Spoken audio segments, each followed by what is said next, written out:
네, 안녕하세요. 오늘은 3과목 데이터베이스 일반의 문제풀이를 할 시간이 되었습니다. 즉, 1회 기출문제에서 3과목 데이터베이스 일반을 풀이해 보도록 하겠습니다. 교재는 118페이지 참고해 주시면 되고요. 바로 41번 문제 보도록 하겠습니다. 다음 중 액세스 파일에 암호를 설정하는 방법으로 옳은 것은 이라고 하네요. 자, 우선은 해당 문제 같은 경우는 출제 빈도가 그리 높은 유형은 아닙니다. 그래서 해당 문제에서 알고 넘어가야 될 부분만 간단하게 좀 말씀을 드릴게요. 자, 우선은 보기 1번 먼저 보도록 하겠습니다.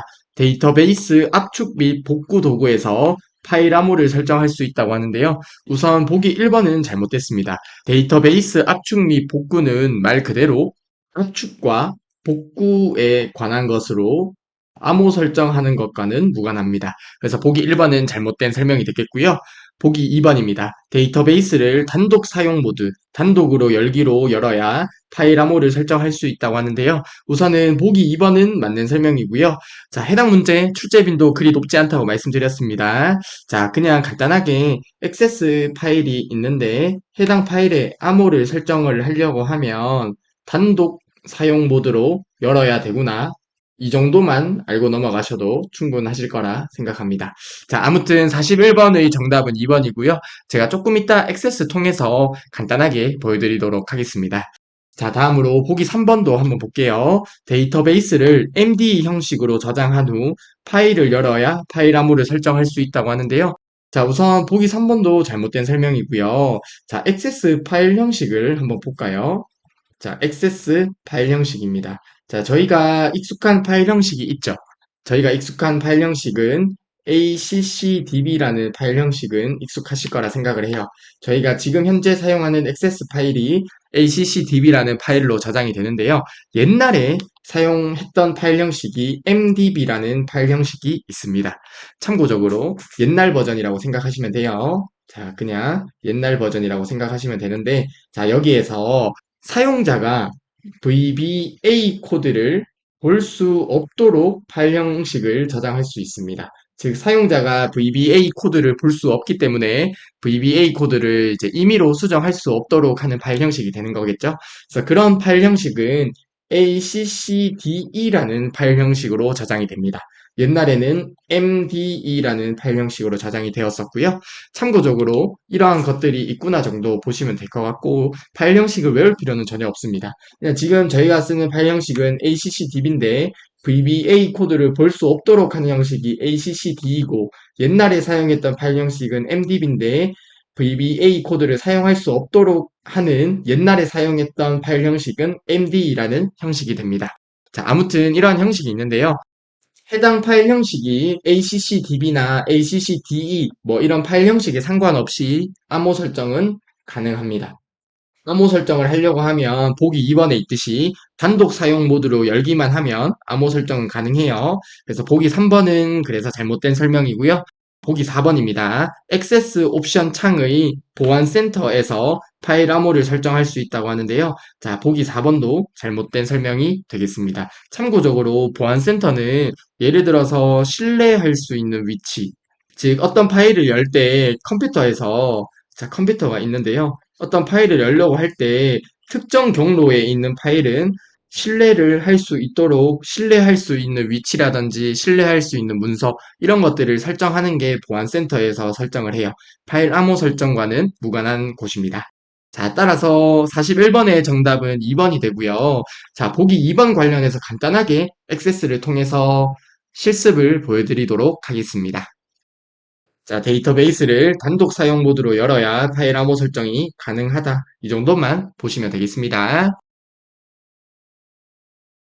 네, 41번 문제에서 파일 암호 설정하는 것만 간단하게 살펴보도록 하겠습니다. 자, 이를 위해서 리본 메뉴 상단의 파일을 눌러보겠습니다. 그리고 왼쪽에 정보라고 있죠. 해당 정보를 눌러주시고요. 데이터베이스 압축 및 복구라고 있죠. 말 그대로 압축과 복구에 관련된 내용은 여기서 설정을 하면 되고요. 아래쪽에 데이터베이스 암호 설정이 있습니다. 해당 부분 클릭해 보도록 하겠습니다. 자, 그러면 문제 보기에서 나타났던 것처럼 데이터베이스에 암호를 설정하려면 단독 사용 모드로 열어야 된다고 하죠. 해당 문제에서 나온 내용이 나오게 되고요. 여기서 확인 버튼 눌러보겠습니다. 그러면 파일을 단독 사용 모드로 열어야지 암호 설정이 가능하다는 얘기가 되겠죠. 자, 그래서 리본 메뉴 상단의 파일을 한번 더 들어가 보고요. 여기에서 열기 버튼 눌러주시고 찾아보기에서 제가 파일을 우선 1회 파일을 선택을 해보겠습니다. 여기에서 열기 아래쪽에 화살표 버튼이 있죠. 여기에 화살표 누르게 되면 단독으로 열기라고 있습니다. 단독으로 열기를 한번 눌러볼게요. 자, 그러면 이제 단독 사용 모드로 열리게 되었는데요. 다시 리본 메뉴 상단의 파일 버튼 눌러주시고요. 여기에 왼쪽에 있는 정보 눌러주겠습니다. 그리고 데이터베이스 암호 설정 한 번 더 눌러주도록 하겠습니다. 자, 그러면 이렇게 데이터베이스에 암호를 설정할 수 있도록 해당 창이 나타나는 것을 확인할 수 있습니다. 그래서 41번 문제에서 이야기하는 파일 암호 설정 관련된 내용을 간단하게 살펴보았습니다. 네, 다음으로 42번 문제 보도록 하겠습니다. 자, 데이터베이스 언어 관련해서 문제가 나왔는데요. 관련 개념만 한번 살펴보고 바로 42번 문제 풀어보도록 하겠습니다. 자, 저희가 데이터베이스 언어를 파트 1에서 학습을 했었었는데요. 데이터베이스 언어를 세 가지로 나누어서 학습을 했었습니다. 자, 첫 번째로 데이터 정의어가 있죠. 데이터 정의어 DDL이라고 하는데요. 가운데 있는 D가 definition이라는 약자입니다. definition 철자 맞겠죠? 자, 아무튼 데이터 정의어 definition이 어떤 정의라는 의미가 있잖아요. 그래서 데이터 정의어라고 하고요. 두 번째로 데이터 조작어가 있는데요. DML이라고 해요. 여기에 M은 manipulation의 약자입니다. manipulation. manipulation이라고 하면 생소한 분들이 있을 텐데 어떤 조작이라는 의미가 있습니다. 자, 그리고 세 번째로 데이터 제어가 나오네요. 제어에서 C의 약자는 컨트롤의 약자예요. 말 그대로 어떤 제어랑 관련이 되는 거겠죠. 그래서 가운데 있는 영어를 생각하시면서 보시면 외울 때 안 헷갈릴 거라 생각을 해서 약자도 같이 말씀드렸습니다. 자, 아무튼 데이터 정의어 먼저 살펴볼게요. 데이터베이스를 생성하거나 수정하는 데 사용되는 언어가 데이터 정의어입니다. DDL이라고 하고요. 데이터베이스 관리자나 설계자가 사용하는 언어가 되고요. 그리고 데이터 조작어는 말 그대로 매니플레이션, 조작을 하는데 어떤 사용자가 있어요. 자, 데이터베이스 관리자가 아니라 사용자가 있는데 사용자가 DBMS를 통해서 데이터베이스에 저장된 데이터의 검색, 삽입, 삭제 등을 처리하는 데 사용하는 언어가 데이터 조작어가 됩니다. 그리고 데이터 제어가 있는데요. 데이터 보안, 부결성, 병행, 수행, 제어 등을 정의하는 데 사용되는 언어가 데이터 제어입니다. 말 그대로 보안이라든지 무결성, 병행, 수행, 제어 등 어떤 관리를 위한 언어가 데이터 제어가 되겠죠. 데이터베이스 관리자가 데이터 관리를 목적으로 사용하는 언어가 데이터 제어가 됩니다. 자, 데이터베이스 언어 세 가지 크게 어렵지 않으니 기억을 꼭 해주셨으면 좋겠고요. 자, 42번 문제 보도록 하겠습니다. 다음 중 데이터 보안 및 회복, 무결성, 병행, 수행, 제어 등을 정의하는 데이터베이스 언어로 자, 여기까지만 나와도 이미 답은 나왔네요. 그쵸? 자, 데이터 제어 DCL이 되겠죠? 데이터베이스 관리자가 데이터 관리를 목적으로 사용하는 언어는 데이터 제어가 되겠습니다. 따라서 42번의 정답은 1번이 되겠네요. 네, 다음으로 43번 문제 보도록 하겠습니다. 다음 중 SQL 질의에 대한 설명으로 옳지 않은 것은 이라고 하네요. 자, 저희가 파트 1에서 SQL 구문을 학습을 했었습니다. 이때 정렬 관련된 구문을 학습했었고, 그리고 그룹과 관련된 구문을 학습했었습니다. 자, 해당 구문을 간단하게 복습을 해볼게요. 자, 우선은 정렬을 먼저 볼까요? 자, 정렬.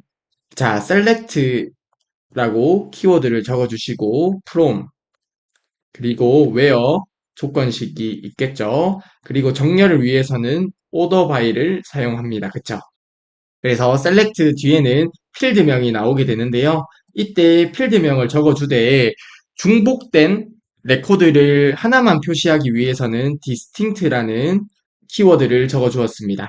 자, 아무튼 distinct를 적게 되면 중복된 레코드를 제거해서 표시가 됩니다. 자, 그리고 from 뒤에 자, 테이블명이나 쿼리명을 입력해 주게 되고요. 그리고 where 뒤에는 조건식이 들어오게 되겠죠. 그리고 order by는 정렬할 때 사용을 하는데 정렬의 기준이 되는 필드명을 적어주고요. 그리고 정렬 방식을 적어주면 됩니다. 자, 정렬 방식에는 오름차순이 있고 내림차순이 있겠죠. 자, 오름차순이 있고 내림차순이 있는데 오름차순을 할 때는 ASC라고 입력을 해주면 되고요. 내림차순은 DESC라고 입력을 해주면 되는데 정렬 방식을 생략하게 되면 오름차순이 기본적으로 적용이 되게 됩니다.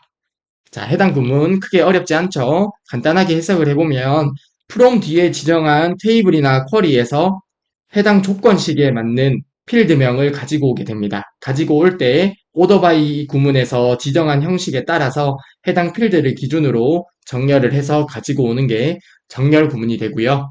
자, 다음으로 그룹과 관련된 내용을 살펴보도록 하겠습니다. 자, 그룹입니다. 자, 이때도 형태는 동일하죠? 자, select, 그리고 from, 그리고 where 절이 있고요. 그리고 그룹을 하기 위해서는 그룹 바이라고 적어주시면 되고요. 그리고 그룹절에 대한 조건을 작성할 때는 해빙절을 사용을 합니다. 자, 웨어에서 사용하는 조건은 그냥 이제 어떤 전체적인 레코드에 대한 조건이었다고 하면 그룹에 대한 조건을 사용할 때는 해빙절을 사용한다는 거 기억을 해주시면 되겠습니다. 자, 이때 from 테이블명이나 쿼리명이 들어가겠죠. 자, 테이블 뒤에 테이블명이나 쿼리명이 들어갈 거고요. 조건식이 웨어문 뒤에 들어갈 거예요. 그리고 select 뒤에 자, distinct가 있을 수도 있고 없을 수도 있고 자, 필드명이 들어갈 거예요. 그쵸? 그리고 그룹 바이 뒤에는 그룹화를 해주기 위한 기준이 되는 필드명을 지정을 해주고요. 그리고 해빙절에는 그룹에 대한 조건을 입력해 주시면 되겠습니다. 자, 한번 해석을 해보게 되면 자, 어떤 테이블이나 쿼리명에서 조건식에 맞게 필드명을 가지고 오는데요. 그때 어떤 필드명을 기준으로 해서 그룹화를 해주고요. 그리고 그룹에 대한 조건을 지정을 해주면 해당 부분은 해빙절에 작성을 해주면 된다. 뭐 이런 의미가 되겠습니다. 아무튼 정렬에 대한 기본 형태인 해당 구문과 그룹, 다시 그룹에 대한 기본 형태인 해당 구문은 기억을 해주시면 되겠습니다. 자, 43번 문제 보도록 하겠습니다. 자, 보기 1번입니다.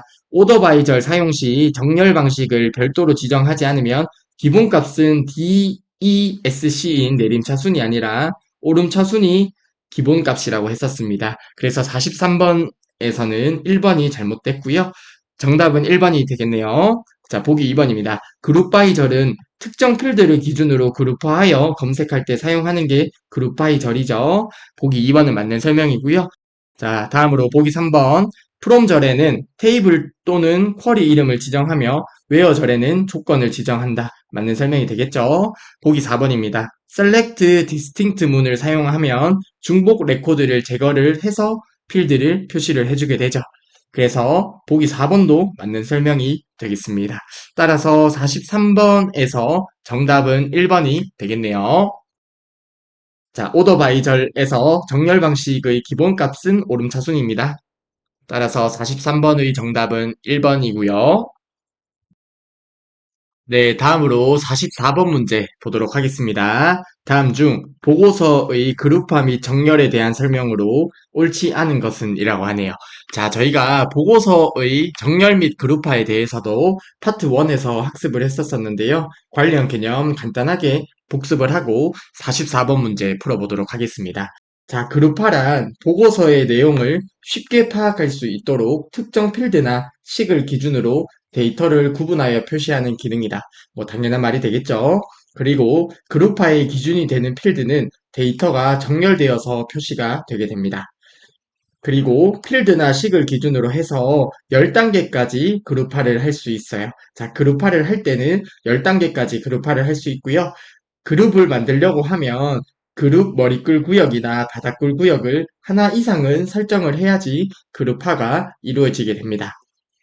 다음으로 같은 필드나 식도 여러 번 그룹화할 수 있다는 특징이 있었습니다. 자, 해당 내용 보고서의 정렬 및 그룹화 관련 내용도 숙지를 해주시면 좋겠고요. 관련된 개념을 바탕으로 해서 44번 문제 풀어보도록 하겠습니다.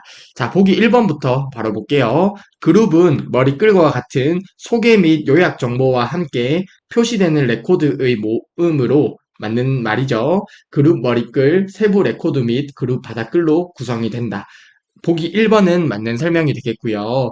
즉, 어떤 그룹을 설정을 하게 되면 그룹 머리글과 그리고 세부 레코드 그리고 그룹 바닥글로 구성이 되어서 하나의 그룹이 되게 되는 거죠. 자, 보기 1번은 맞는 설명이 되겠고요. 보기 2번 보도록 하겠습니다. 그룹화할 필드가 날짜 데이터이면 전체 값 1, 주, 월, 분기, 연도 중 선택한 기준으로 그룹화할 수 있다는 내용은 맞는 설명이 됩니다. 저희가 파트 1에서 봤었는데요. 그리 중요한 건 아니지만 그룹화할 필드가 날짜 데이터이면 전체 값 1, 주, 월, 분기, 연도 중에서 선택해서 그룹화할 수 있다는 내용을 살펴봤었고요. 보기 2번은 맞는 설명이 되겠습니다. 보기 3번 보도록 하겠습니다. sum 함수를 사용하는 계산 컨트롤을 그룹 머리꿀에 추가하면 현재 그룹에 대한 합계를 표시할 수 있겠죠. 보기 3번도 맞는 설명이 되겠고요. 보기 4번입니다. 필드나 식을 기준으로 최대 5단계가 아니라 몇 단계까지죠? 10단계까지 그룹화를 할 수 있습니다. 같은 필드나 식은 한 번만 그룹화할 수 있다고 하는데 여러 번 그룹화할 수 있습니다. 자, 그래서 보기 4번이 틀렸고요. 44번의 정답은 4번이 되겠네요. 보고서의 정렬 및 그룹화 내용 숙지해 주시면 됩니다. 필드나 식을 기준으로 10단계까지 그룹화를 할 수 있고요. 같은 필드나 식도 여러 번 그룹화할 수 있습니다.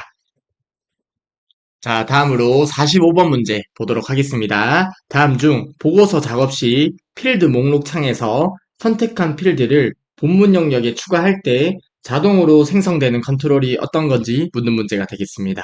자, 해당 문제도 출제 빈도가 그리 높진 않고요. 자, 저희가 어떤 필드가 있을 때 해당 필드를 자, 저희가 작성한 보고서가 있다고 가정을 해볼게요. 어떤 특정한 필드를 보고서의 본문 영역에 추가할 때 드래그를 하게 되면 해당 필드를 추가를 할 수 있습니다. 이때 해당 필드를 추가했을 때 자동으로 생성되는 컨트롤이 어떤 건지 묻는 문제가 되겠습니다. 우선은 드래그를 해서 추가하게 됐을 때 생성되는 컨트롤을 조금 이따 액세스로 간단하게 보여드리긴 할 텐데요. 앞서 말씀드렸듯이 출제 빈도가 그리 높진 않습니다. 즉 중요한 문제는 아닙니다. 자, 아무튼 이렇게 추가를 했을 때 자동으로 생성되는 컨트롤은 레이블과 텍스트 상자가 추가가 되게 됩니다. 자, 이렇게 어떤 필드를 드래그해서 놓게 되면 레이블과 텍스트 상자의 컨트롤이 추가가 되는데요. 우선 45번의 정답은 그래서 2번이 되겠고요. 간단하게 액세스를 통해서 살펴보도록 하겠습니다. 자, 45번의 정답은 2번입니다. 필드를 본문 영역에 추가하면 레이블과 텍스트 상자가 자동으로 생성이 돼요. 자, 앞서 말씀드렸듯 그리 중요하진 않지만 액세스 통해서 간단하게 살펴보도록 하겠습니다.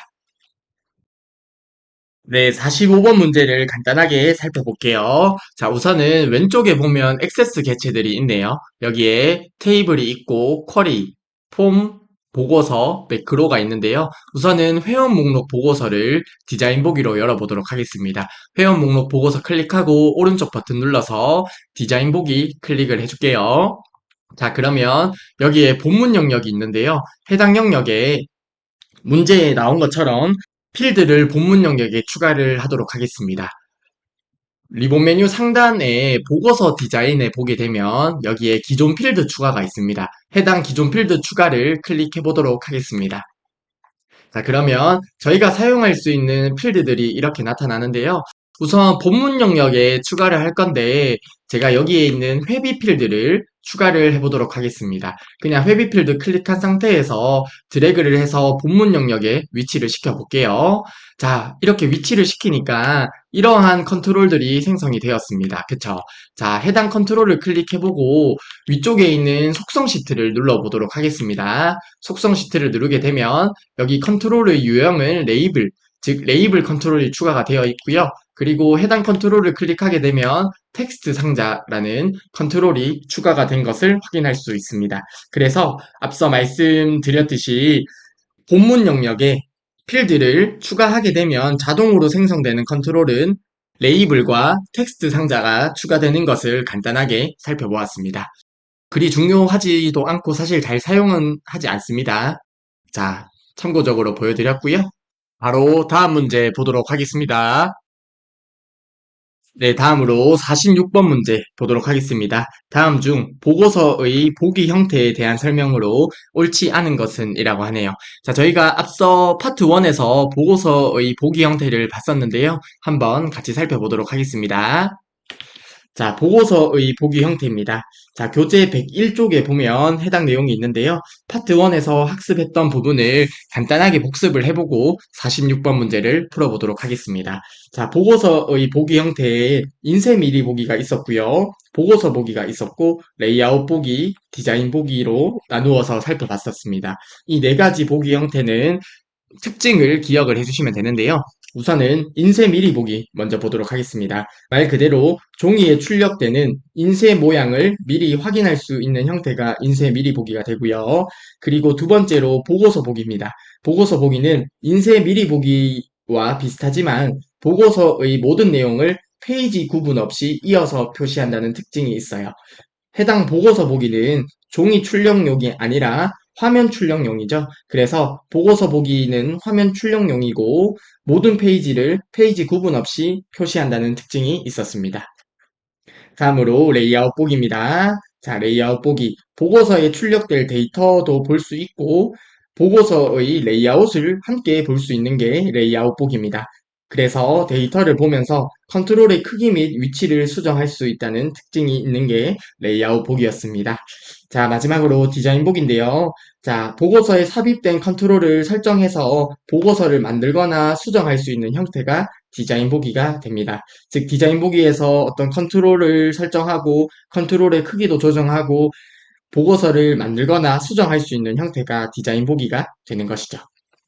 아무튼 이러한 보고서의 보기 형태가 있었는데요. 관련된 개념을 바탕으로 해서 46번 문제 풀어보도록 하겠습니다. 보기 1번입니다. 보고서 보기는 출력되는 보고서를 화면 출력용으로 보여주며 맞는 설명이죠. 보고서 보기는 화면 출력용으로 보여줍니다. 페이지를 구분하여 표시한다고 하는데요. 해당 부분이 잘못되었네요. 자, 보고서 보기에서는 화면 출력용으로서 페이지 구분 없이 표시를 해준다는 특징이 있었습니다. 그래서 보기 1번이 잘못되었고요. 46번의 정답은 1번이 되겠네요.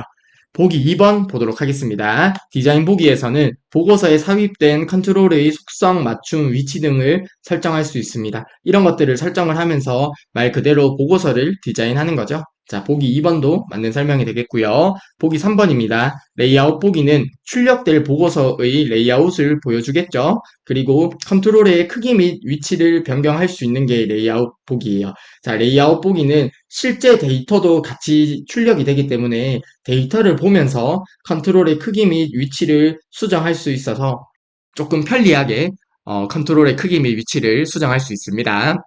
그래서 보기 3번도 맞는 설명이 되겠고요. 보기 4번입니다. 인쇄 미리 보기에서는 종이에 출력되는 모양을 표시해주죠. 인쇄를 위한 페이지 설정이 용이한 게 인쇄 미리 보기가 되겠습니다. 자, 따라서 46번의 정답은 1번이 되겠고요. 보고서의 4가지 보기 형태도 함께 기억을 해주시면 되겠습니다.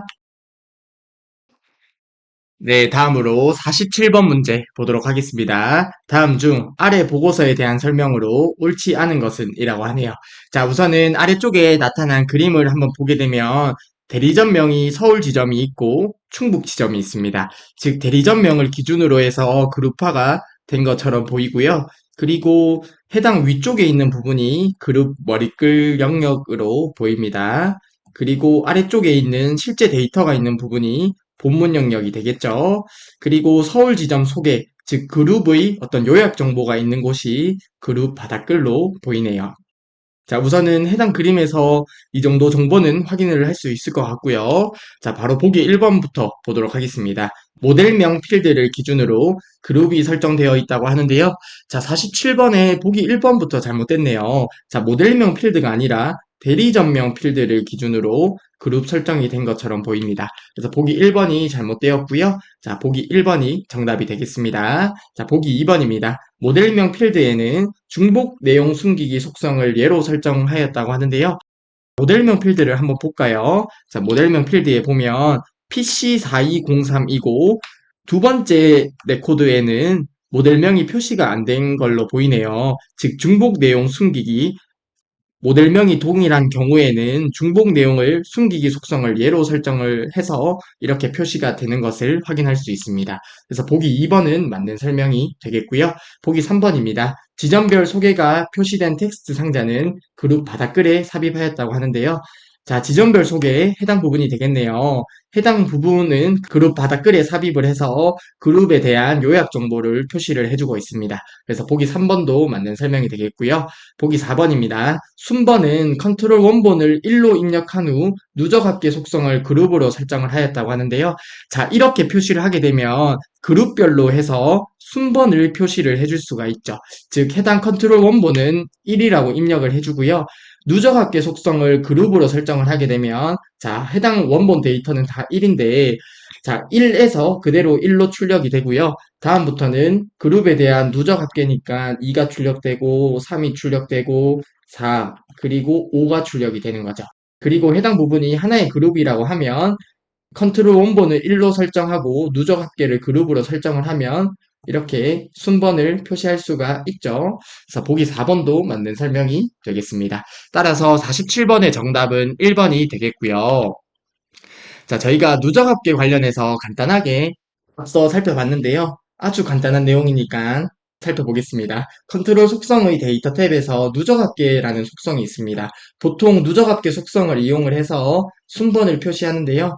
자, 누적합계 속성을 아니요라고 하면 말 그대로 누적합계를 사용하지 않겠다는 거죠. 그래서 현재 레코드의 원본으로 사용되는 필드의 데이터를 표시하는 게 되겠고요. 그룹으로 설정을 해주게 되면 그룹별로 누적합계를 계산할 수 있고 모두라고 하면 그룹에 관계없이 보고서 전체에 대해서 바운드된 필드 전체의 누적합계를 계산해서 표시할 수 있습니다.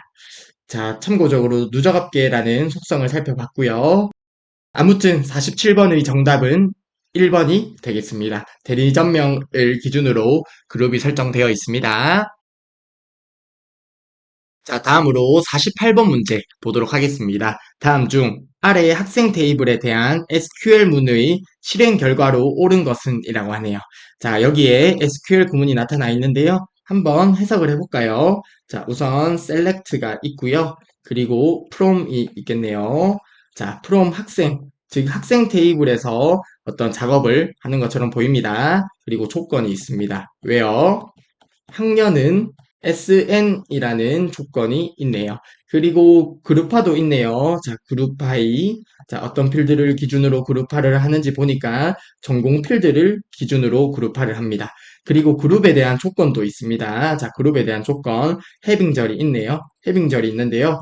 그룹에 대한 조건은 count 아스타를 하게 되면 해당 부분은 레코드의 수를 의미하게 되겠죠. 자, 그러면 전공 필드를 기준으로 그룹화를 했을 때 해당 부분의 개수가 2보다 크거나 같다는 그룹에 대한 조건까지 주어져 있습니다. 그리고 select avg 나이라고 하는데요. 자, 그러면 이때는 나이 필드. 자, 이때 나이 필드를 대괄호 안에 적어 주었네요. 나이 필드를 기준으로 해서 평균을 가지고 와라. 이런 의미가 되겠습니다. 하나씩 해당 코드에 따라서 해석을 해보도록 하겠습니다.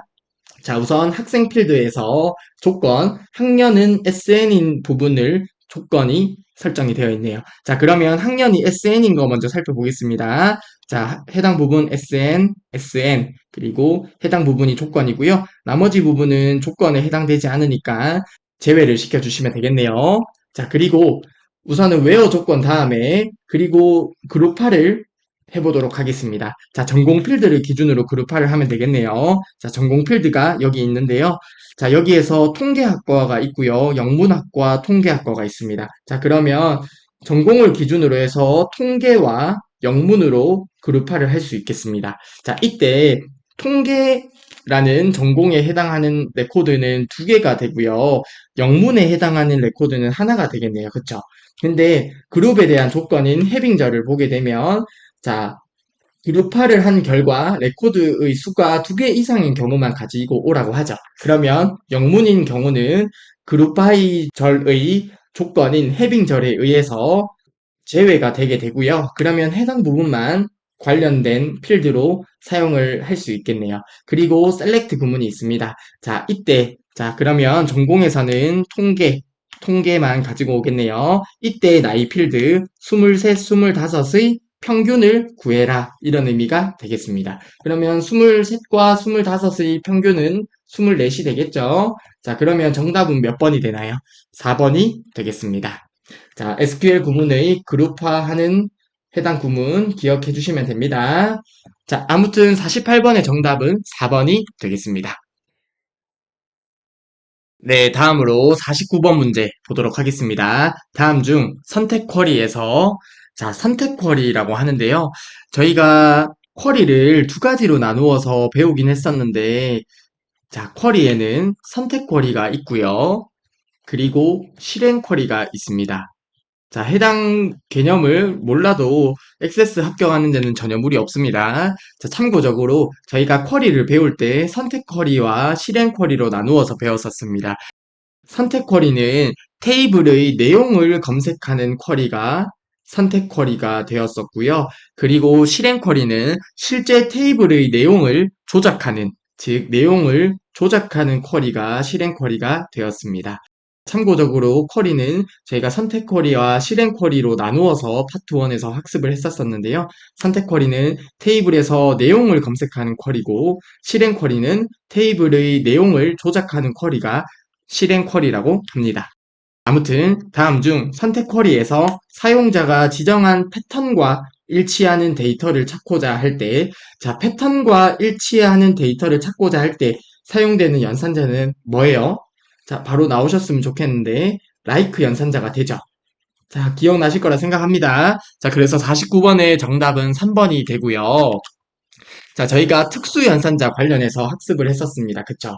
그 중에서 라이크 연산자, 사용자가 지정한 패턴과 일치하는 레코드를 검색할 때 라이크 연산자를 사용을 하죠. 자, 그래서 김으로 시작하는 이라고 하면 김 아스타 큰 따옴표 안에 이렇게 사용자가 지정한 패턴과 일치하는 데이터를 찾을 때 라이크 연산자를 사용합니다. 자, 해당 부분 실수하시면 안 돼요. 자, 아무튼 49번의 정답은 3번이 되고요.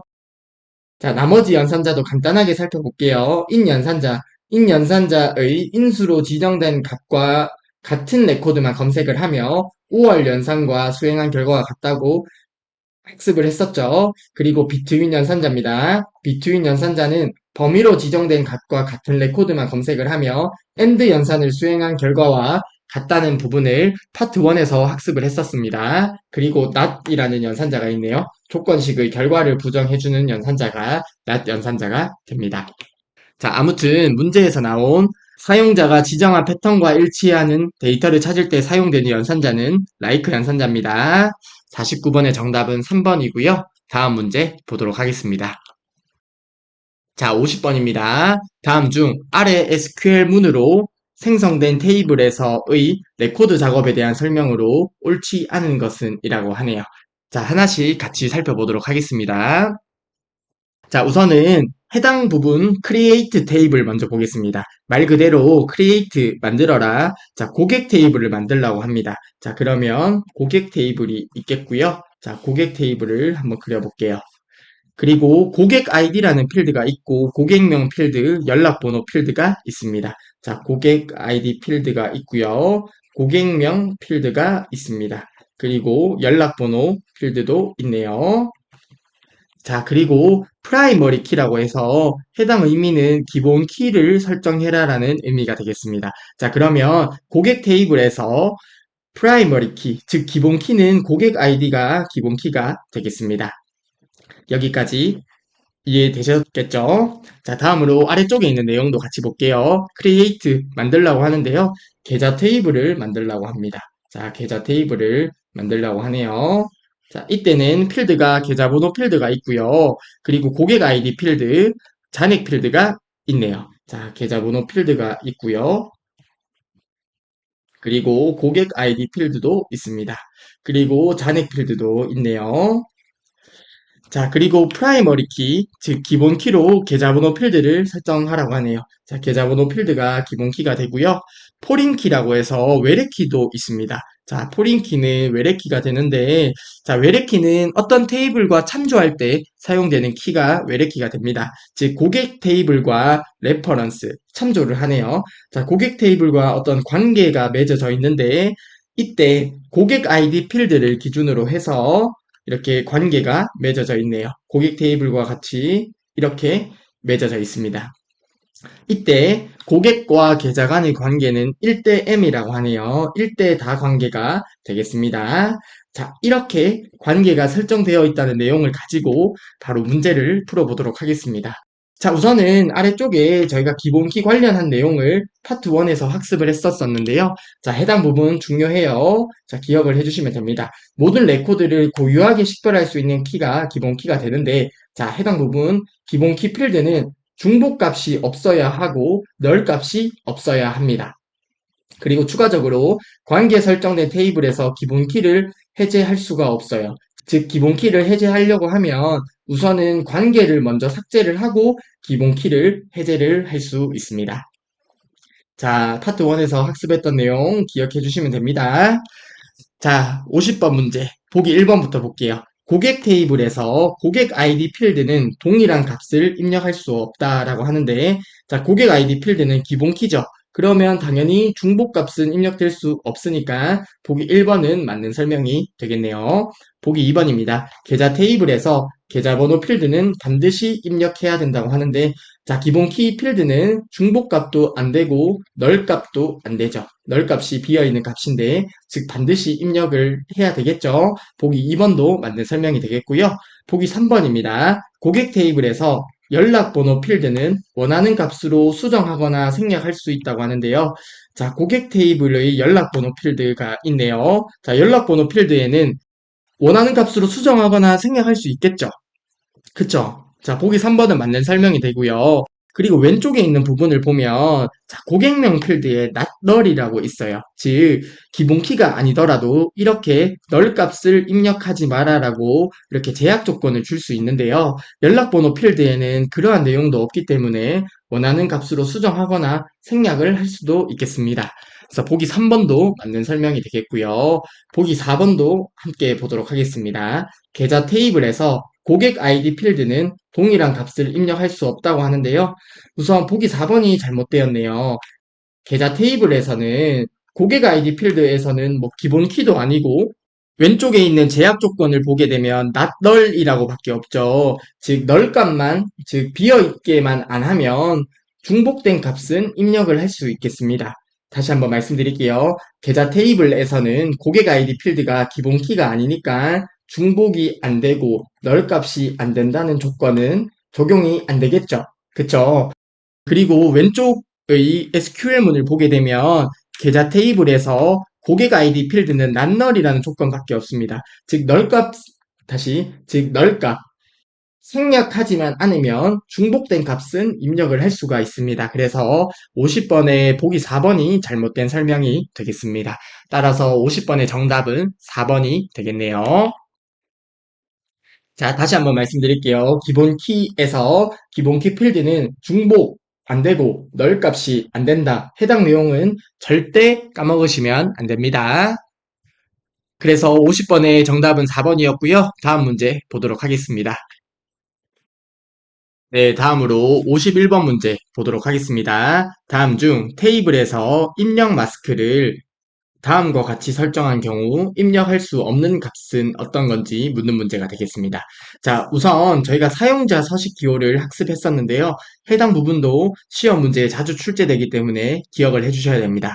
자, 저희가 파트 1에서 학습했던 내용 복습을 한번 해보겠습니다. 자, 우선은 숫자 관련해서 0, 9, 샵이라는 서식 기호가 있었고요. 그리고 한글, 그리고 영문자가 있었죠. 한글과 영문자 관련해서는 L과 물음표가 있었고요. 그리고 한글, 영문자, 숫자까지 모두 되는 형태는 A가 있었습니다. all이라고 외워주시면 좋을 것 같아요.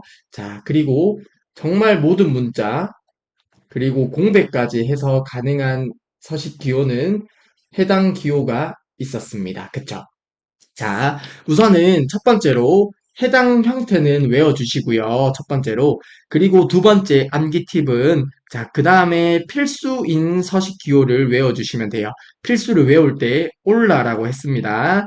자, 올라. 해당 부분이 필수예요. 즉, 첫 번째로 해당 서식 기호를 외워주시고 두 번째로 필수인 것 외울 때는 올라로 외워주시면 되겠습니다. 자, 추가적으로 대문자와 소문자로 변환하는 게 있었는데요. 자, 해당 부분은 앞쪽이 크죠. 이때 대문자로 변하는 해당 기호가 되고요. 그리고 앞쪽이 작습니다. 해당 기호는 소문자로 변환이 되겠습니다. 자, 입력 마스크 해당 부분은 외워주셔야 됩니다. 자, 아무튼 51번 문제 보도록 하겠습니다. 자, 문제에서 주어진 입력 마스크는 LA09 물음표로 주어져 있네요. 그쵸? 여기서 보면 L과 A0 올라로 보게 되면 해당 부분은 필수예요. 그쵸? 그러면 해당 세 개를 먼저 비교를 해보면 될 것 같습니다. 자, 우선은 L 자리에 한글이나 영문자가 와야 되죠. 첫 번째 자리 다 통과가 되었네요. 그리고 두 번째 A 같은 경우는 한글이나 영문자 숫자가 올 수 있습니다. 그쵸? 자, 두 번째 자리 한글이나 영문자 숫자 다 통과가 되었습니다. 세 번째 0은 숫자죠. 세 번째 자리가 숫자인지 보겠습니다. 아, 그러면 앞의 세 개의 서식 문자는 모두 통과가 되었네요. 그쵸? 그리고 뒤에 있는 구와 물음표를 보도록 하겠습니다. 구랑 물음표는 필수가 아니에요. 그쵸? 그러면 보기 2번 같은 경우는 뒤에 있는 것은 필수가 아니니까 안 적어줘도 되겠죠? 그러면 보기 2번은 입력할 수 있는 값이 되겠네요. 그쵸? 그리고 보기 3번 한번 볼게요. 자, 9는 숫자인데 선택사항이지만 입력이 되었고요. 뒤에 있는 물음표는 입력이 안 됐다고 볼 때 입력 가능한 경우가 되겠죠. 그래서 보기 3번도 맞는 보기가 되겠습니다. 그리고 보기 4번 한번 볼게요. 자, 9자리에 1이 들어와서 숫자가 들어오면 되고요. 그리고 물음표는 한글이나 영문자로서 A가 들어오면 되겠죠. 그러면 보기 4번도 맞는 보기가 되겠네요. 자, 그러면 답은 보기 1번일 것 같은데요. 1번이 왜 잘못된지 보도록 하겠습니다. 자, 9자리에 1이 들어와도 되고요. 물음표 자리에 한글이나 영문자가 들어와야 되는데 마지막에 또 숫자가 있네요. 그래서 보기 1번은 입력할 수 없는 값이 되겠습니다. 따라서 51번의 정답은 1번이 되겠습니다. 자, 다시 사용자 서식 기호 시험 문제에 종종 출제가 되니까 해당 부분은 어느 정도 외워주셔야 되고요. 제가 말씀드렸던 팁을 가지고 해서 외우시면 크게 헷갈릴 일은 없으실 거라 생각을 합니다. 다시 첫 번째로 서식기호 외워주시고 두 번째로 필수인 경우 외워주시면 됩니다. 올라 필수입니다. 아무튼 51번의 정답은 1번이고요. 자, 다음 문제 보도록 하겠습니다. 네, 다음으로 52번 문제 보도록 하겠습니다. 다음 중 아래 고객과 구매 리스트 테이블 관계에 참조 무결성이 항상 유지되도록 설정할 수 없는 경우는 이라고 하네요. 자, 저희가 참조 무결성 유지도 학습을 했었는데요. 한번 간단하게 살펴보도록 하겠습니다. 자, 항상 참조 무결성 유지를 학습을 했었습니다. 파트 1에서, 그쵸? 자, 해당 부분을 간단하게 복습을 해보려고 하는데요. 말 그대로 두 테이블 간의 데이터를 일관성 있게 유지할 수 있도록 하는 제약 규칙이 항상 참조 무결성 유지가 됩니다. 자, 저희가 간단한 예시를 통해서 복습을 해보도록 하겠습니다. 자, 우선은 중국집에 메뉴와 관련된 테이블이 있습니다. 메뉴와 관련된 테이블이 있고요. 그리고 판매 내역 테이블이 있습니다. 자, 판매 내역 테이블이 있어요. 자, 메뉴 테이블에는 필드가 메뉴명이 있고요. 그리고 가격이 있습니다. 그리고 판매 내역에는 메뉴명이 있고요. 판매 수량이 있다고 가정을 해볼게요. 이때 메뉴 테이블에서 메뉴명 필드는 기본 키가 되고요. 그리고 메뉴명 필드와 메뉴명은 1대 다관계로 해서 관계가 설정이 되어 있습니다. 자, 예를 들어서 이러한 경우가 있다고 가정을 해볼게요. 자, 그러면 메뉴명에는 중국집이니까 짜장면도 있고요. 그리고 짬뽕도 있고, 그리고 탕수육도 있습니다. 자, 맛집이라서 메뉴가 3개밖에 없다고 가정을 해볼게요. 자, 아무튼 이때 항상 참조 무결성 유지가 되어 있다고 하면 항상 참조 무결성 유지 조건이 설정이 되어 있을 때 이때 어떻게 활용이 되는지 한번 살펴보도록 하겠습니다. 기본 테이블의 기본 키 필드에 존재하지 않는 데이터는 즉 기본 테이블이라고 하면 여기서는 메뉴 테이블이 되겠네요. 메뉴 테이블의 기본 키 필드에 존재하지 않는 데이터는 상대 테이블의 외래 키 필드 값으로 입력할 수 없다고 합니다. 상대 테이블은 문제에서 판매 내역 테이블이 되겠습니다. 즉, 해당 메뉴명 필드에 짜장면과 짬뽕과 탕수육만 있는데 판매 내역 테이블에서 메뉴명이 예를 들어서 야끼우동이 팔리면 안 되잖아요. 그쵸? 그 말이 이 말이에요. 기본 테이블의 기본 키필드에 존재하지 않는 데이터는 당연히 상대 테이블의 외래키 필드 값으로 입력할 수 없겠죠. 해당 말이 이해가 되실 거라 생각을 하고요. 그리고 아래쪽의 내용도 보도록 하겠습니다. 상대 테이블의 외래키 필드 값이 기본 테이블의 기본 키 필드에 존재할 때 기본 테이블의 해당 레코드는 삭제할 수 없다고 하네요. 자, 이 말은 무슨 말이냐면요. 자, 우선 야끼우동은 없다고 가정을 해볼게요. 자, 그리고 판매 내역 테이블에서 메뉴명 필드에 짜장면도 팔렸고요. 그리고 짬뽕도 팔렸습니다. 그리고 짜장면도 팔렸고 탕수육도 팔렸어요. 자, 그런데 갑자기 탕수육 재료를 구하기가 어려워졌어요. 어떤 사회적 문제가 발생을 해서 탕수육 재료를 구할 수가 없는 아찔한 상황이 발생했습니다. 그래서 저희가 더 이상 탕수육을 판매할 수가 없어요. 그래서 해당 탕수육이라는 메뉴를 메뉴명에서 지우려고 하는데 항상 참조 무결성 유지가 설정이 되어 있으면 지울 수가 없다는 거예요. 왜냐하면 상대 테이블의 외래키 필드의 값이 즉 해당 예제에서는 탕수육 데이터가 상대 테이블에 있는 거죠. 상대 테이블의 외래키 필드 값이 기본 테이블의 기본 키 필드에 존재할 때, 즉 상대 테이블, 판매 내역 테이블에 탕수육이 존재할 때 해당 탕수육을 지울 수 없다는 내용이 되겠죠. 왜냐하면 판매 내역 테이블에 탕수육이 있는데 기본 테이블에서 탕수육을 지우게 되면 해당 부분은 참조할 데가 없는 거잖아요. 그쵸? 자, 그 부분이 두 번째에 나온 해당 말이 되는 겁니다. 자, 그래서 항상 참조 무결성 유지는 사실 당연해요. 정말 당연하게 이해할 수 있는 내용인데요. 아래쪽에 있는 그냥 텍스트로만 이해를 하려고 하면 좀 어렵게 느껴질 수가 있는데요. 지금 제가 앞서 말씀드렸던 중국집 메뉴의 예시를 생각하면 크게 어렵지 않을 거라고 생각을 합니다. 자, 아무튼 이러한 내용이 참조 무결성 유지 관련된 내용이고요. 이러한 내용을 바탕으로 해서 52번 문제를 풀어보도록 하겠습니다. 자, 보기 1번 먼저 보도록 할게요. 고객 테이블의 고객 번호 필드 값이 고객 테이블의 고객 번호 필드 값이 구매 리스트 테이블의 고객 번호 필드에 없는 경우라고 하네요. 자, 보기 1번은 설정하는데 문제가 없겠죠. 자, 예를 들어서 고객 번호가 고객 테이블에서 1, 2, 3, 4, 5가 있고요. 구매 리스트에서 고객 번호에는 1, 3, 5 고객만 구매를 한 거예요. 그러면 고객 테이블의 고객 번호 필드 값이 구매 리스트 테이블에 전체가 존재할 필요는 없는 거죠. 그래서 보기 1번은 맞는 설명이 되겠고요. 즉 참조 무결성 유지를 설정할 수 있고요. 보기 2번 고객 테이블의 고객 번호 필드 값이 구매 리스트 테이블의 고객 번호 필드에 하나만 있는 경우도 가능하겠죠. 옆의 예제에서 보게 되면 짜장면이 있는데 판매 내역에 짜장면 하나만 있을 수도 있잖아요. 그쵸? 뭐 그러한 경우입니다.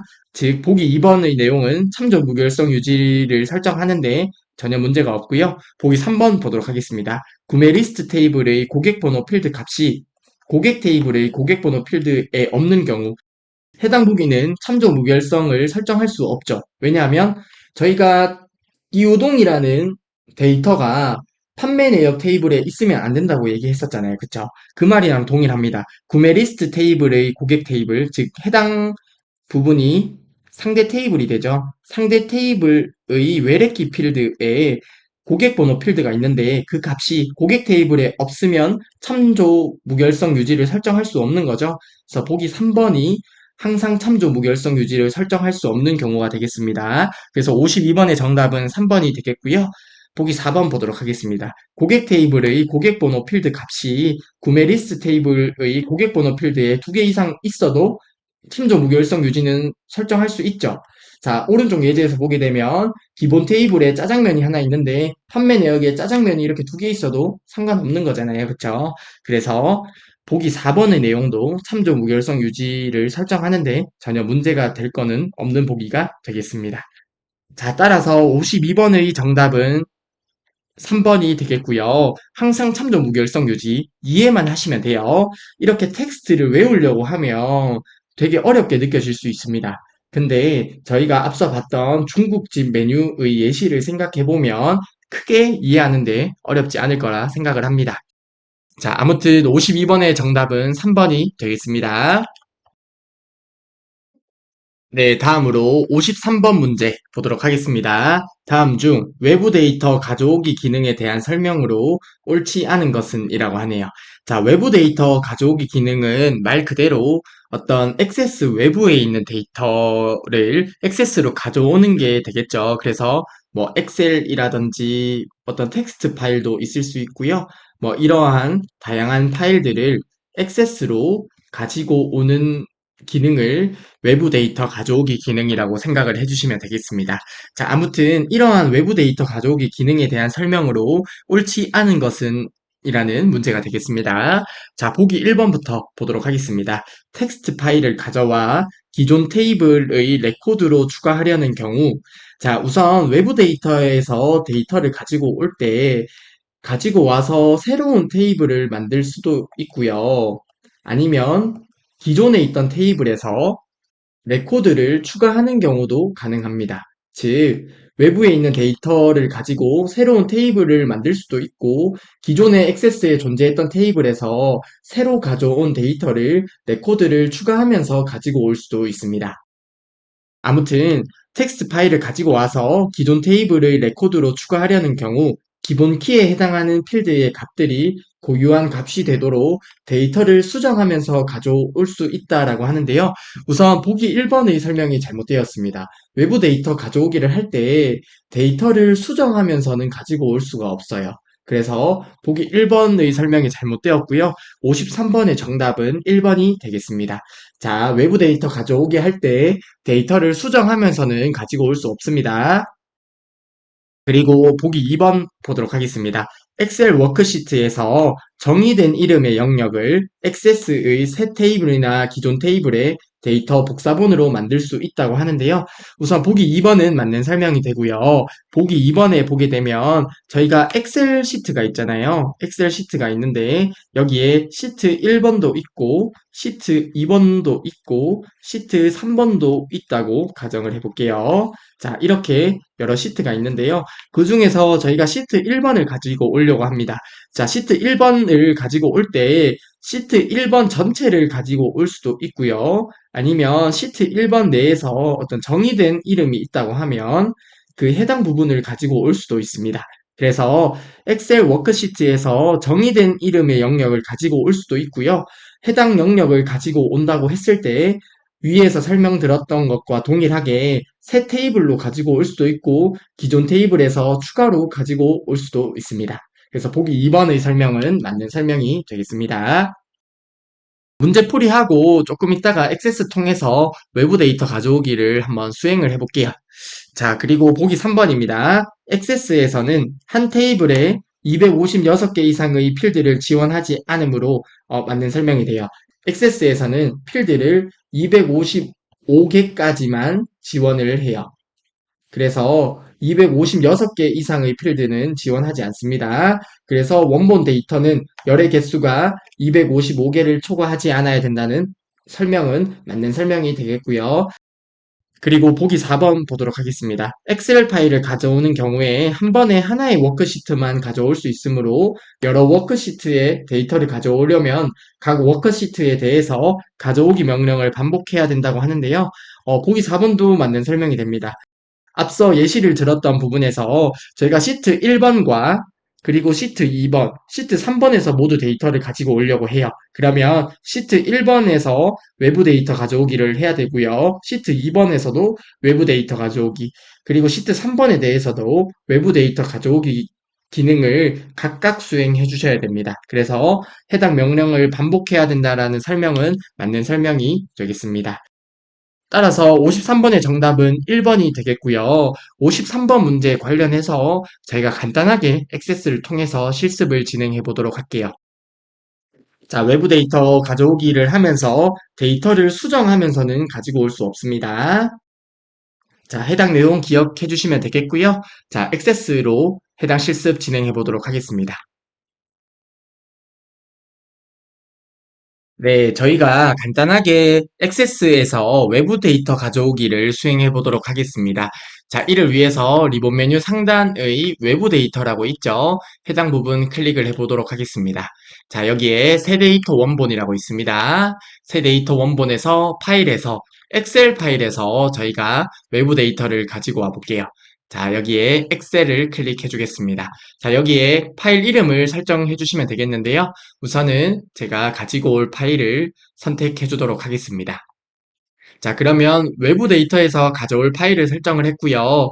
아래쪽에 보게 되면 현재 데이터베이스의 새 테이블로 원본 데이터 가져오기라는 내용이 있습니다. 이 말은 즉슨 해당 파일을 액세스의 새로운 테이블로 가져오겠다는 내용이 되겠고요. 그리고 다음 테이블에 레코드 복사본 추가라는 말이 있죠. 해당 부분을 클릭하게 되면 과목 테이블, 즉 액세스에서 기존에 있던 왼쪽에 보게 되면 액세스 테이블이 있죠.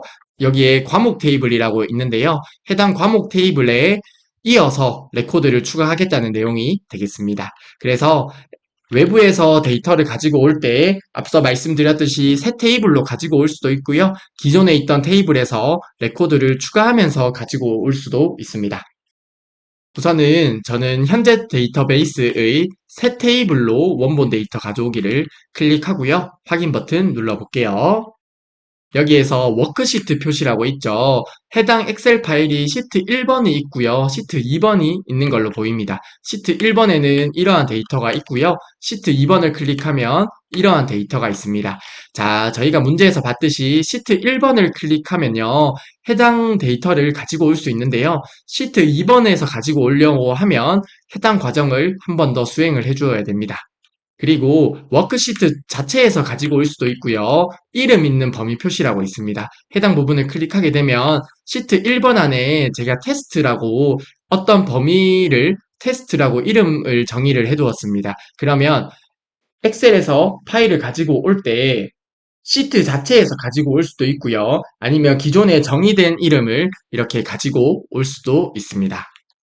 자, 이렇게 해서 가지고 올 수 있는데요. 한번 다음 버튼 눌러볼까요? 그리고 첫 행에 열머리글 있음을 체크하고 다음 버튼 눌러보겠습니다.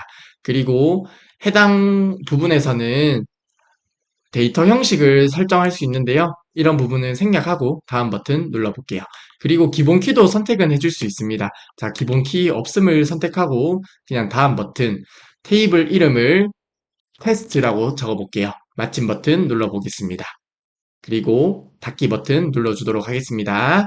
자, 그러면 왼쪽에 액세스 개체에서 저희가 방금 가지고 온 테스트라는 테이블이 추가가 된 것으로 보이네요. 테스트 테이블 더블 클릭해 볼게요. 자, 그러면 저희가 엑셀에 있던 데이터를 이렇게 액세스의 테이블로 잘 가지고 온 것을 확인할 수 있습니다. 자, 아무튼 53번의 외부 데이터 가져오기를 한번 수행을 해보았고요. 이어서 다음 문제 보도록 하겠습니다. 네, 다음으로 54번 문제 보도록 하겠습니다. 다음 중 위쪽 구역에 데이터 시트를 표시하는 열 형식의 폼을 만들어주고 아래쪽 구역에는 선택할 레코드에 대한 정보를 수정하거나 입력할 수 있는 데이터 시트 형식의 폼을 자동으로 만들어주는 도구는 몇 번이 정답인가요? 해당 문제는 바로 푸실 수 있으면 참 좋을 것 같은데 저희가 파트 1에서 폼 분할 도구를 학습을 했었습니다. 그쵸? 저희가 파트 1에서 학습을 했었는데요. 폼 분할 도구 어떤 건지 간단하게 살펴볼게요. 하나의 폼에서 폼 보기와 데이터 시트 보기로 볼 수 있도록 하는 폼을 생성해주는 도구가 폼 분할 도구가 됩니다. 하나의 폼에서 폼 보기도 있고요. 그리고 데이터 시트 보기로도 볼 수 있는 이러한 분할 표시 폼을 만들어주는 도구가 폼 분할 도구를 통해서 만들게 되는 거죠. 자, 그리고 두 가지 형태는 하나의 원본 데이터를 사용하므로 동기화가 됩니다. 즉, 위쪽과 아래쪽은 동기화가 된다는 내용이 되겠죠. 그리고 분할 표시 폼 방향 속성을 이용을 해서 데이터 시트를 위쪽이나 아래쪽, 왼쪽, 오른쪽으로 설정을 할 수 있습니다. 해당 내용 기억나시죠? 그래서 문제에 보게 되면 다음 중 위쪽 구역에 데이터 시트를 표시하는 열 형식의 폼을 만들어 주고라고 하는데, 자, 저희가 기본적으로 폼 보기 형태로 표시를 해주는데 그 중에서 열 형식으로 표시를 해주는 거예요. 자, 아무튼 폼 보기로 표시를 해주고 아래쪽 구역에는 선택한 레코드에 대한 정보를 수정하거나 입력할 수 있는 데이터 시트 형식의 폼을 분할 표시 폼이라고 하고, 해당 분할 표시 폼을 만들어주는 도구가 어떤 거라고요? 폼 분할 도구입니다. 따라서 54번의 정답은 2번이 되겠습니다. 자, 이런 문제에서 틀리면 절대 안 됩니다. 다음 문제 보도록 하겠습니다. 55번입니다. 다음 중 이벤트 프로시저에서 쿼리를 실행 모드로 여는 명령어는 이라고 하네요. 자, 쿼리를 여는 명령어면 오픈 쿼리겠죠? 따라서 55번의 정답은 몇 번이 될까요? 1번이 되겠습니다. 자, 해당 문제도 정말 틀리시면 안 되는 문제겠죠? 추가적으로 저희가 액세스의 매크로 함수가 있었는데요. 자, 간단합니다. 자, 오픈 폼은 폼을 열어주는 함수가 되고요. 오픈 리포트는 보고서를 열어주죠. 그리고 오픈 쿼리는 쿼리를 열어주는 함수입니다. 그쵸? 간단하죠? 자, 오픈 폼, 오픈 쿼리, 오픈 레포트 해서 이렇게 매크로 함수를 사용을 할 수가 있어요. 그래서 문제에서 쿼리를 여는 명령어니까 오픈 쿼리가 답이 되겠습니다. 자, 따라서 55번의 정답은 1번이 되겠고요. 네, 다음으로 56번 문제 보도록 하겠습니다. 다음 중 폼의 구성 요소에 대한 설명으로 옳지 않은 것은 이라고 하네요. 자, 저희가 폼의 구성 요소도 앞서 파트 1에서 학습을 했었습니다. 그쵸? 자, 기억나실 거라 생각을 합니다. 자, 그래도 간단하게 관련 개념을 복습을 한번 해볼게요. 자, 폼의 구성 요소입니다. 폼은 폼 머리글이 있고요. 폼 바닥글이 있습니다. 그리고 페이지 머리글이 있고 페이지 바닥글도 있고요. 그리고 본문 영역도 있습니다. 자, 본문 영역은 실제 내용을 입력하는 구역이 되고요. 그리고 폼 머리글과 폼 바닥글을 볼게요. 폼 머리글은 주로 각 레코드에 동일하게 적용되는 폼 제목 등을 입력하는 곳이 폼 머리글인데요. 인쇄할 때 첫 페이지 상단에 한 번만 표시가 됩니다. 그리고 폼 바닥글은 주로 각 레코드에 동일하게 적용되는 폼의 요약 정보를 입력을 하는데 동일하게 인쇄할 때 페이지 하단에 한 번만 표시된다는 특징이 있고요. 자, 폼 머리글, 폼 바닥글 기억하시고요. 페이지 머리글입니다. 자, 페이지 머리글, 날짜, 페이지 번호 등 모든 페이지 상단에 동일하게 표시될 정보를 입력하는 게 페이지 머리글이죠. 자, 해당 부분은 인쇄 미리 보기 상태에서 확인을 할 수 있고요. 그리고 페이지 바닥글입니다. 날짜, 페이지 번호와 같이 모든 페이지에 동일하게 표시될 정보를 입력하는 곳이 페이지 바닥글이에요. 상단에 입력하면 페이지 머리글, 하단에 입력하면 페이지 바닥글이 되겠죠. 동일하게 인쇄 미리 보기 상태에서 확인을 할 수 있습니다. 그래서 페이지 머리글, 페이지 바닥글, 본문까지 살펴보았습니다. 자, 이러한 내용을 바탕으로 해서 56번 문제 바로 보도록 하겠습니다. 자, 보기 1번입니다. 폼 머리글은 인쇄할 때 모든 페이지 상단에 매번 표시된다고 하는데요. 자, 보기 1번이 잘못되었네요. 폼 머리글은 인쇄할 때 첫 페이지 상단에 한 번만 표시가 되죠. 그래서 보기 1번이 잘못된 설명이고요. 그러면 56번의 정답은 1번이 되겠네요. 인쇄할 때 모든 페이지 상단에 표시가 되는 것은 페이지 머리글이 되겠죠. 자, 다음으로 보기 2번 보도록 하겠습니다. 하위 폼은 폼 안에 있는 또 하나의 폼을 의미한다고 하는데요. 저희가 앞서 배웠던 개념이긴 한데요. 자, 보기 2번 맞는 설명이죠. 자, 어떤 폼이 있어요. 자, 폼이 있고요. 폼 안에 또 다른 폼을 넣을 수 있습니다. 그쵸? 폼 안에 또 하나의 폼을 의미하는 게 바로 하위 폼이 됩니다. 그래서 보기 2번의 설명은 맞는 설명이 되겠고요.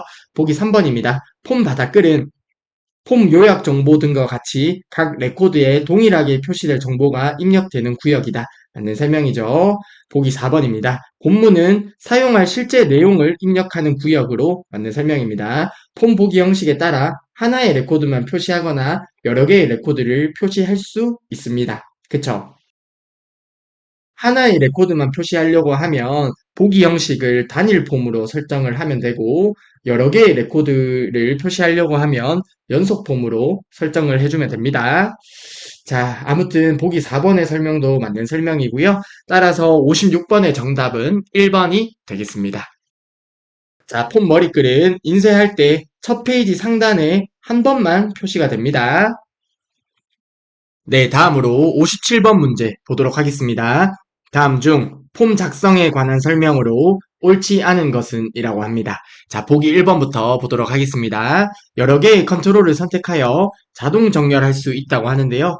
뭐 그렇게 중요한 보기는 아닌데 조금 이따 액세스 통해서 간단하게 보여드리겠습니다. 자, 아무튼 자동 정렬은 할 수 있습니다. 자, 보기 2번입니다.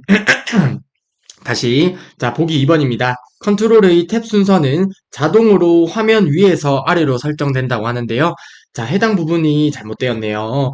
자 기본적으로 컨트롤의 탭 순서는 작성한 순서대로 설정이 됩니다. 즉 컨트롤을 만든 순서대로 탭 순서가 기본적으로 설정이 되고요. 참고적으로 자동 순서라는 게 있는데 해당 자동 순서를 눌렀을 때 탭 순서가 위쪽에서 아래쪽, 왼쪽에서 오른쪽으로 설정이 됩니다. 자, 아무튼 컨트롤의 탭 순서는 자동으로 화면 위에서 아래로 설정된다는 내용은 틀렸고요. 기본적으로는 작성한 순서대로 설정이 된다고 보시면 되겠습니다. 따라서 57번의 정답은 2번이 되겠습니다. 다음으로 보기 3번 사각형 선 등의 도형 컨트롤을 삽입할 수 있어요. 자, 해당 내용도 그냥 받아들여 주시면 되겠습니다. 조금 이따 액세스에서 간단하게 살펴볼게요. 보기 4번입니다. 컨트롤 마법사를 사용하여 폼을 닫는 매크로를 실행시키는 단추를 만들 수 있다라고 하는데요. 해당 부분도 컨트롤 마법사를 사용해서 폼을 닫는 매크로를 실행할 수 있는 단추를 만들 수 있습니다. 조금 이따 액세스 통해서 간단하게 보여드리겠습니다. 자, 아무튼 57번의 정답은 2번이 되고요. 저희가 탭 순서를 앞서 파트 1에서 학습을 했었는데요. 해당 내용만 간단하게 복습을 해보도록 하겠습니다. 자, 탭 순서. 기본적으로 컨트롤을 작성한 순서대로 탭 순서가 결정이 됩니다. 그리고 탭 정지 속성이 아니오로 설정된 컨트롤은 탭 순서를 설정하지 못합니다. 당연하겠죠? 탭 정지 속성이 아니오면 당연히 탭 순서는 설정하지 못하고요. 그리고 자동 순서 단추를 클릭하면 탭 순서가 위쪽에서 아래쪽으로, 위에서 아래쪽으로, 그리고 왼쪽에서 오른쪽으로, 왼쪽에서 오른쪽으로 탭 순서가 설정이 됩니다. 자, 탭 순서 관련한 내용은 기억을 해주시면 좋을 것 같고요.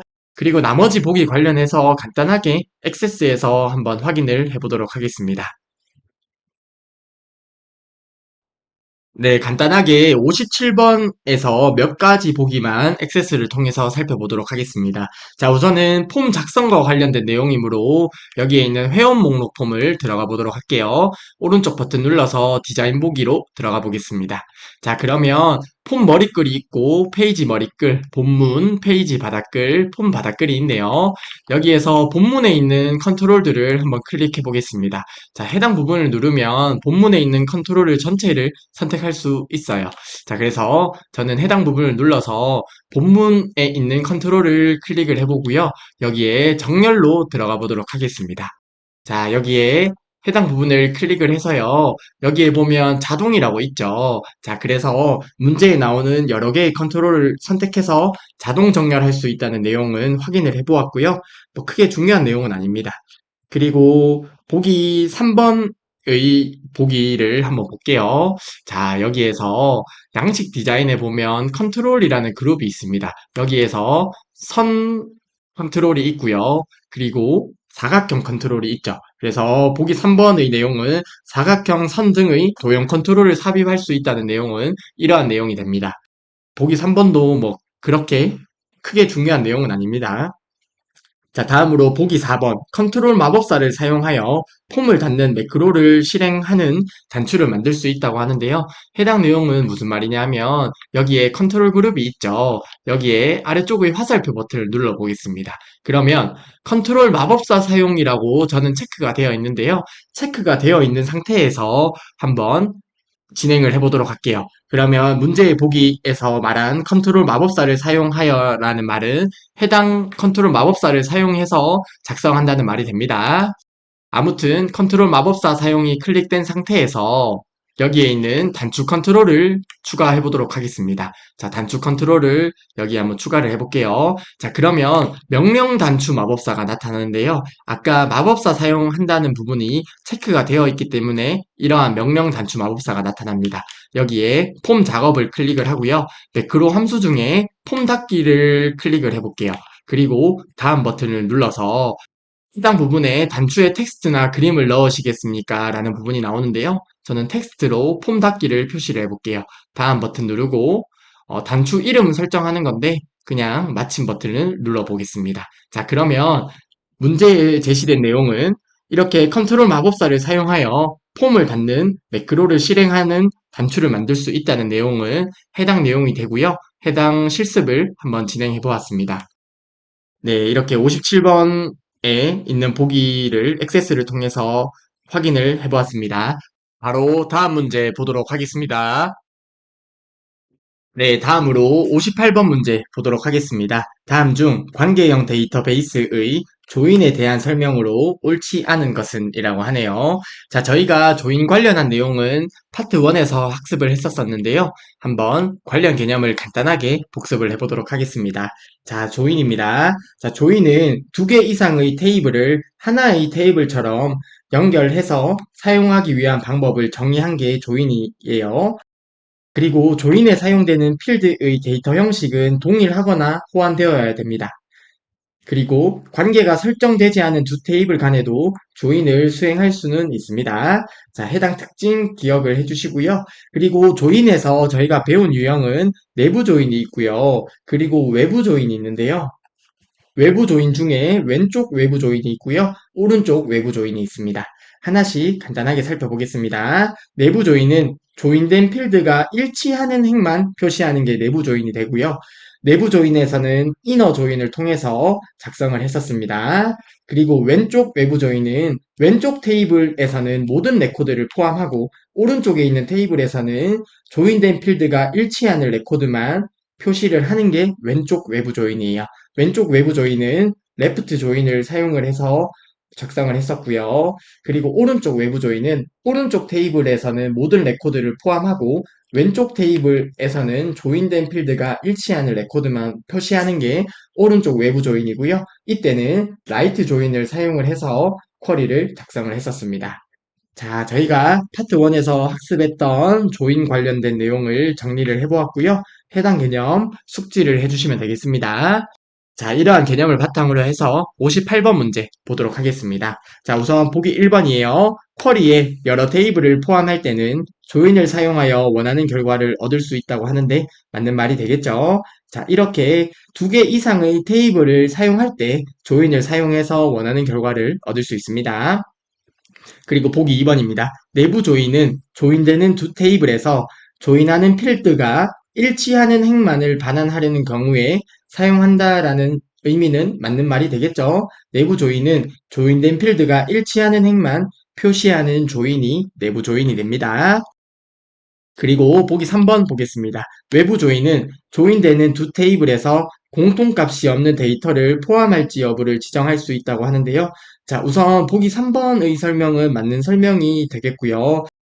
외부 조인에서 왼쪽 테이블에서는 모든 레코드를 포함하도록 하려면 왼쪽 외부 조인을 사용하면 되고 오른쪽 테이블에서 모든 레코드를 포함할 때는 오른쪽 외부 조인을 사용하면 됩니다. 그쵸? 아무튼 보기 3번도 맞는 설명이 되겠고요. 보기 4번 보도록 하겠습니다. 조인에 사용되는 기준 필드의 데이터 형식은 다르거나 호환되지 않아도 가능하지는 않죠. 조인에 사용되는 필드의 데이터 형식은 동일하거나 호환되어야 됩니다. 그래서 보기 4번이 잘못되었네요. 따라서 58번의 정답은 4번이 되겠습니다. 자, 다시 한번 조인에 사용되는 필드의 데이터 형식은 동일하거나 호환되어야 됩니다. 꼭 기억을 해주시고요. 따라서 58번의 정답은 4번이네요. 네, 다음으로 59번 문제 보도록 하겠습니다. 다음 중 폼 바닥글의 텍스트 상자의 컨트롤 원본으로 사원 테이블에서 직급이 부장인 레코드들의 해당 부분이 조건이 되겠습니다. 자, 직급이 부장인 레코드들의 급여 평균을 구하는 함수식으로 옳은 것은 이라고 하네요. 자, 저희가 앞서 파트 1에서 간단하게 학습을 했던 내용인데 해당 개념 복습을 하고 바로 59번 문제를 풀어보도록 하겠습니다. 자, 저희가 도메인 집계 함수를 학습을 했었습니다. 저희가 파트 1에서 학습을 했었는데요. 도메인 집계 함수라고도 하고요. 또 다른 말로는 데이터베이스 함수라고도 합니다. 자, 아무튼 해당 도메인 집계 함수 같은 경우는 말 그대로 도메인에서 조건에 맞는 자료를 대상으로 계산해주는 함수가 도메인 집계 함수가 됩니다. 도메인에서 조건에 맞는 자료를 대상으로 계산해주는 함수가 도메인 집계 함수예요. 자, 그러면 문제에서 보게 되면 직급이 부장인 것이 조건이 되겠네요. 그쵸? 아무튼 이러한 게 도메인 집계 함수인데요. 자, 액세스에서 도메인 집계 함수를 사용하는 형태는 D하고 AVG와 같은 도메인 집계 함수를 적어주게 되고요. 여기에 큰 따옴표 안에 인수를 적어주고 그리고 도메인 그리고 조건을 적어주는 형태로 작성을 하게 됩니다. 자, 해당 형태는 외워주셔야 되는 형태겠죠. 아무튼 액세스에서 도메인 집계 함수를 사용을 할 때는 큰 따옴표 안에 각각의 인수들을 적어주게 되고요. 해당 부분을 조금 더 직관적으로 풀어서 말씀드리면 자, 이렇게 보시면 돼요. 인수 같은 경우는 저희가 계산할 필드명이라고 보시면 되고요. 도메인에 사용할 것은 주로 테이블이나 쿼리가 위치하게 됩니다. 그래서 도메인 자리에 테이블이나 쿼리명을 지정해 주시면 되겠고요. 그리고 조건을 지정해 주시면 되겠습니다. 자, 인수, 도메인, 조건이란 게 조금 생소하면 아래쪽에 있는 형태로 외워주셔도 되겠습니다. 아무튼 도메인에서 조건에 맞는 자료를 대상으로 계산해주는 함수가 도메인 집계 함수가 됩니다. 자, 이러한 내용을 바탕으로 해서 59번 문제를 풀어보도록 하겠습니다. 자, 다음 중 폼 바닥글의 텍스트 상자의 컨트롤 원본으로 사원 테이블에서 그러면 사원 테이블이 도메인이 되겠다. 그쵸? 테이블명이 되겠네요. 그리고 직급이 부장인 해당 부분이 조건이 되겠고요. 레코드들의 급여 평균이니까 DAVG를 사용하면 될 것 같습니다. 자, 우선은 문제에서 보게 되면 해당 조건에 맞는 자료를 대상으로 계산을 하잖아요. 그쵸? 이럴 때는 도메인 집계함수를 사용을 해주시면 됩니다. 그래서 문제의 보기를 보게 되면 우선 정답은 1번이 되고요. 왜 1번이 정답인지 하나씩 볼게요. 자, DAVG라고 적어주시고요. 그리고 저희가 계산할 필드명은 급여의 평균을 계산을 하는 거죠. 그래서 급여 필드명은 대괄호 안에 적어주시면 되고요. 큰 따옴표로 묶어주시면 됩니다. 그리고 계산할 테이블 적어주시면 되겠죠. 사원 테이블이므로 사원 테이블이라고 적어주시고요. 동일하게 큰 따옴표 안에 적어주시면 됩니다. 그리고 조건을 적어주시면 되는데 자, 직급이 부장이죠. 직급 필드를 대괄호 안에 적어주시고요. 직급이 부장이면 직급은 부장이라고 조건을 적어주시면 되는데 이때 부장이라는 것은 문자 데이터죠. 그래서 큰 따옴표 안에 적어주는데 바깥쪽에 큰 따옴표가 있기 때문에 안쪽에는 작은 따옴표로 마무리를 해주시면 되겠습니다. 그래서 보기 1번이 정답이 되어 DAVG고요. 계산할 필드, 급여 필드 적어주시고 그리고 도메인 저희가 해당 함수를 사용할 도메인, 즉 테이블이나 쿼리를 적어주시면 되고요. 그 이후에 조건을 적어주시면 되는데 부장이라는 것은 문자 데이터이기 때문에 큰 따옴표 안에서 작은 따옴표로 감싸서 부장을 적어주었습니다. 자, 아무튼 59번 문제의 정답은 1번이 되겠습니다. 자, 드디어 마지막 문제네요. 60번 문제 보도록 하겠습니다. 다음 중 XS의 매크로에 대한 설명으로 옳지 않은 것은 이라고 하네요. 자, 저희가 파트 1에서 학습했던 매크로 관련 내용만 복습을 하고 바로 문제를 풀어보도록 하겠습니다. 자, 저희가 파트 1에서 매크로의 개념에 대해서 학습을 했었었는데요. 자, 매크로입니다. 매크로는 액세스에서 제공되는 매크로 함수가 있습니다.